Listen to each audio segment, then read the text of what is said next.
Daily solutions from us to you every day. Daily solutions. You turn on your phone, you hit play. Hey everybody, I'm Graham. And I'm Ashkan. And today's question Hit it.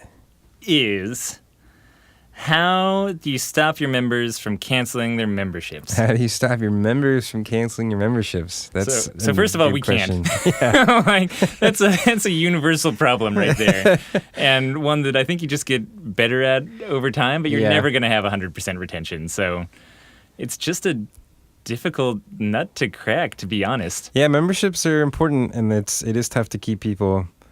I find blackmail to be an effective tactic. We record what they say in their float, and then we use it against them. Snap all those nudies of them when they're in the room. Yeah, that's right. You really want these coming out? They can't leave. It would be a shame if someone were to cancel their membership there.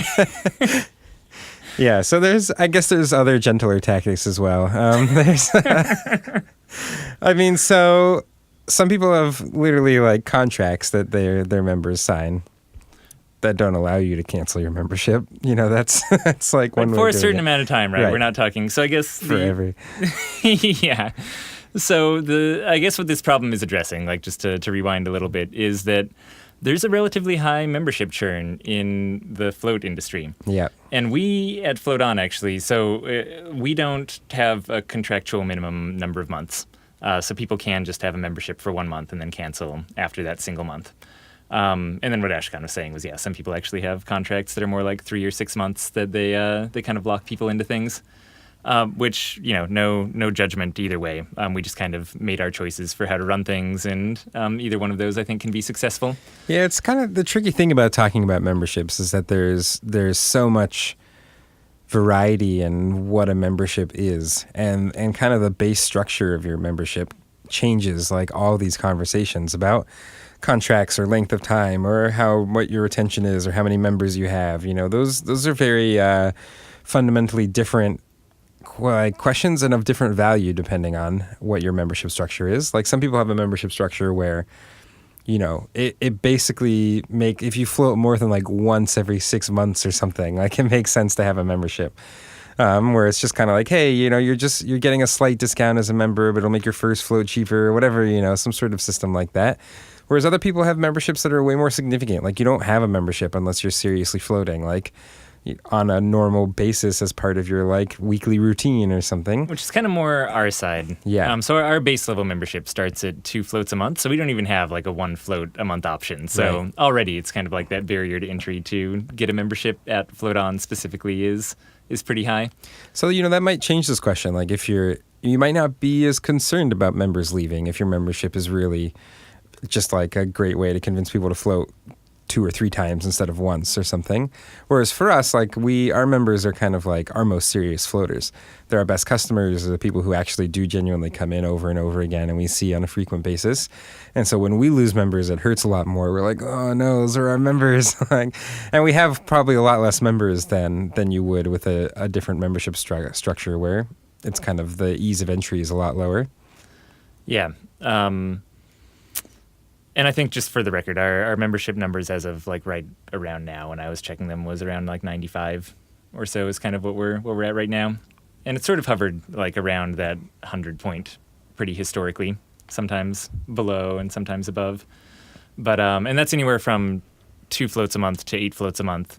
And we have about 20 yearly members who buy a giant bulk package of 52 floats all at once. So just as a little background for our own structure there. So I guess, like one big thing is just what's the price difference between your base level floats and membership floats, right? If we're looking at reasons why members ultimately leave, maybe it's that they're not actually saving that much money or don't feel like it's kind of worth that bargain for them or something like that.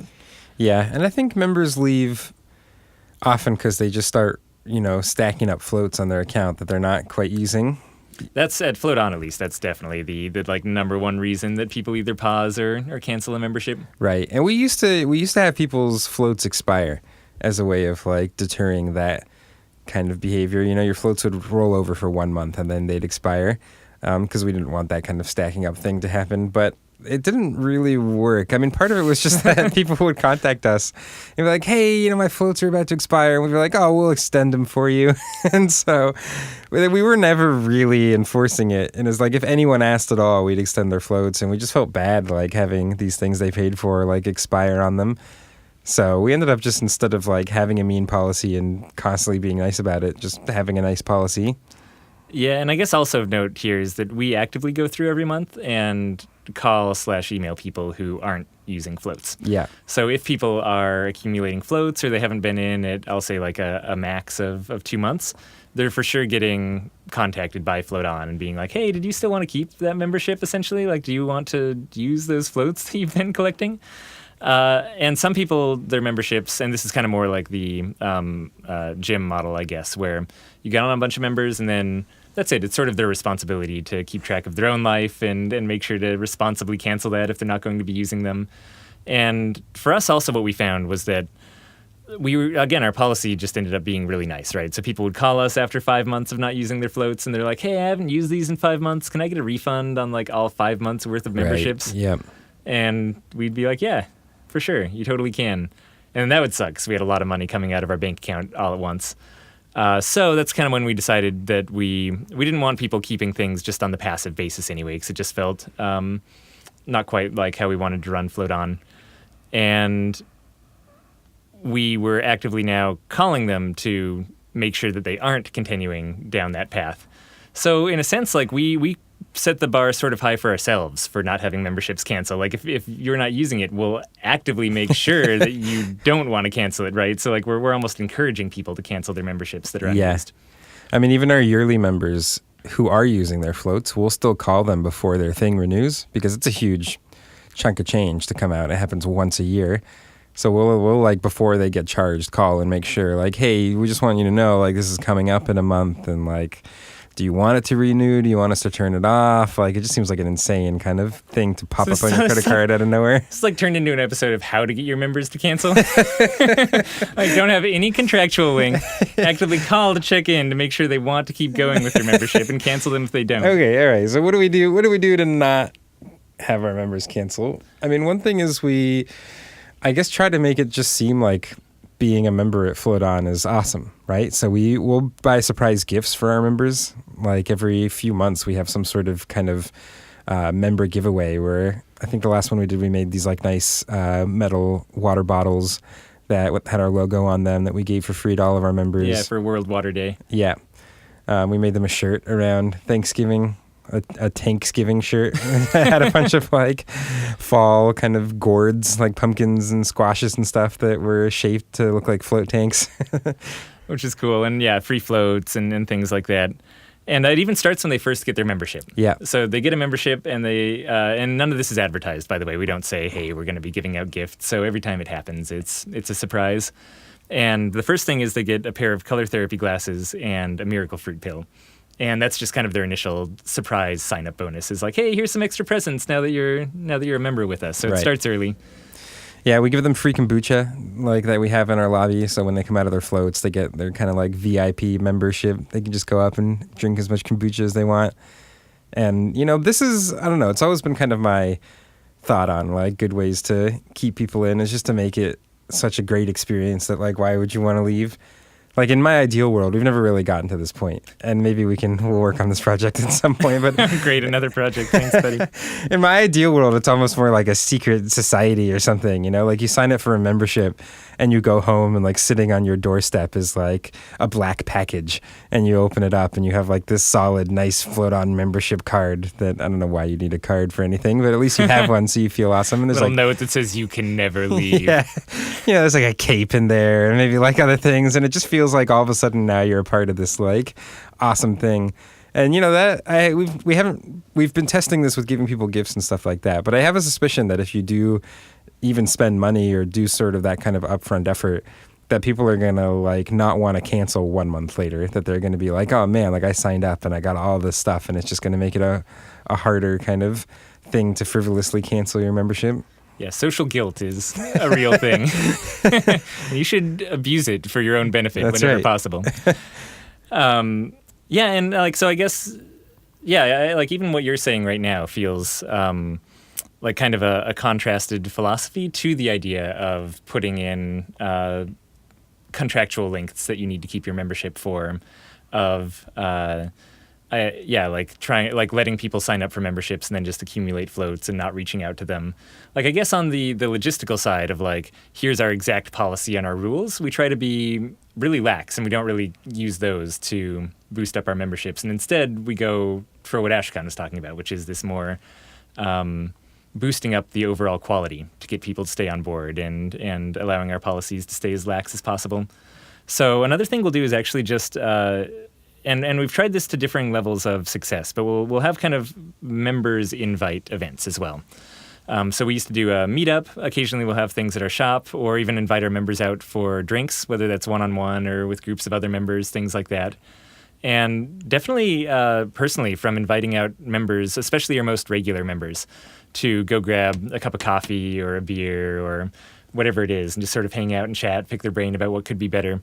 That's been an awesome experience for our members. And I think that some of those people who have kind of been in that one-on-one, hanging out with an owner of Float On, like they're grabbing you coffee, you're saying what you would want changed about the Float Center, like those members have stayed on for a fairly long time, I think, because they do feel like then they have that bond with your business. So, yeah. I mean, getting to know your members and actually hanging out with them outside of your shop can be a really solid way to improve that lifespan as well. Yeah. And seriously, though, the blackmail thing is it's really effective. I think you should consider it. So there's a few ideas. And again, if you're having trouble keeping your membership numbers high, again, especially if it's like your numbers of active members who are using the floats that they're accumulating, you're not alone. Like, this is not the easiest industry to have members who just come on board and they're going to stay there for several years. Yeah. Ashkan and I were talking about this recently, but it's not... it's something that's for you. It's not for other people. It's an event that, a lot of people get memberships to maybe a rock climbing gym or a regular gym, and part of them going there is they also get to socialize or maybe meet new people. Like, it's probably not the case in in an isolation tank, right? The social element is sort of removed. So yeah.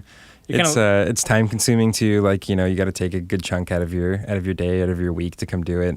Yeah, I mean, even longer than like going to the gym for a session or something like that. Right.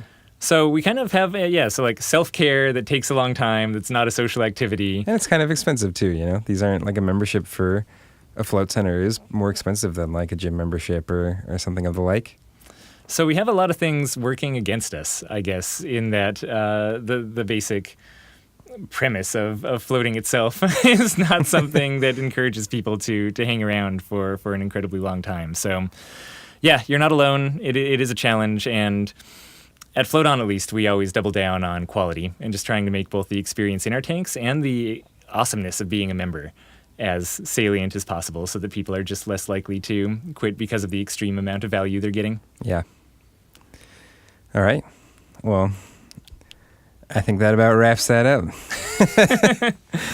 And as always, if you have your own questions, your own salty, there's this sort of word for questions that starts with S. I was going for like an alliteration thing there, and I couldn't think of one. Suggestions for questions? Anyway, go to floattanksolutions.com/podcast and leave your ideas and concerns there. All right, we will see you tomorrow.